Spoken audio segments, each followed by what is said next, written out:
Ngene iki jenenge wayang bersolawat, Nduk. Ngono. Awake dhewe ya mayang ya karo ngalap berkah bebarengan, juga wungon, lek-lekan, tirakatan dalam rangka joki rejepan malam hari ini. Juga tidak lupa tasakuran joki akikoan keng wayah saka Rama Yayamu Sidik Amanah. Oh ngono.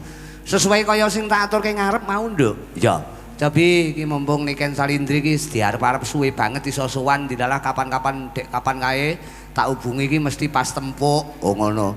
Alhamdulillah dalu menika saged sowan. Coba, Nduk. Ora ketang tetembangan alamati anak soleh. Ya, muga-muga Kang Wayah ingkang nembe lahir dadi bocah sing soleh. Oh, putrane Gus Dowi. Gus Dowi lawan Ning Matus. Ya, Dik Erlang Satria Alfarizeki. Oh ngono. Ya. Alamate Niken Salindri. Alamate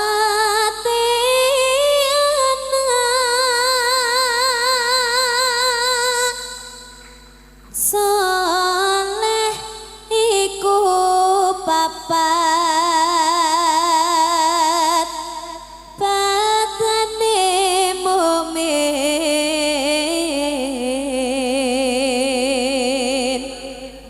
anut ing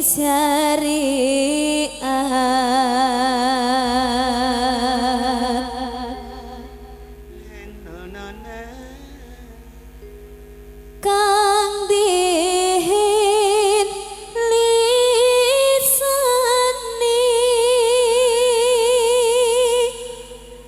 halus ngandikane kapindho mulyakane wong tuwane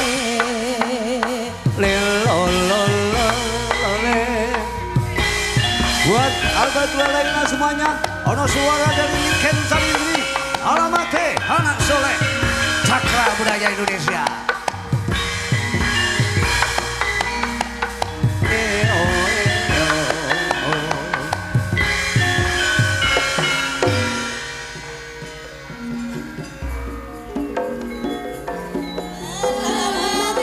Dikor kesek kahayu. soleh iku papat batane mukmin anut ing syariat tanti lisane alus Ngendikane kapindho mulyane ning wong tuwane ya Rasulullah salamun alaik ya Rabbi asyari wa karosi At-Fatayati Radal alamin ya Huwailah Niken Kapek malu asih bocah cilik-cilik uga marang sedulur gawe becik kapek telu asih bocah cilik-cilik uga marang sedulur gawe becik kapek papat ngamal ing ilmune dadi tanggung jawab orang ngabulane kabeh papat ngamal anut ing ilmune dadi tanggung jawab Yo Toyo.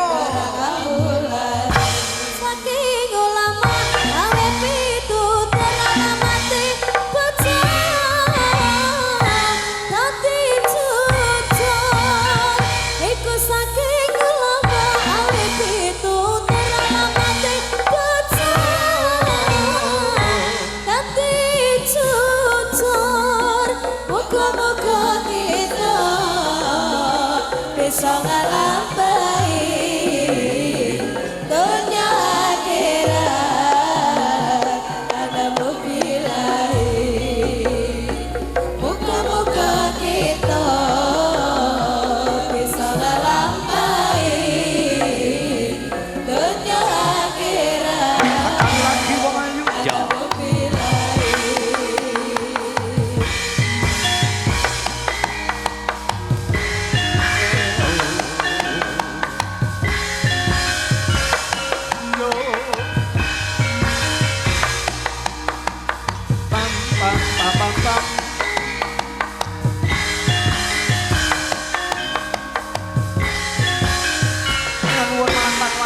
Gusti Amloyo wong ayu.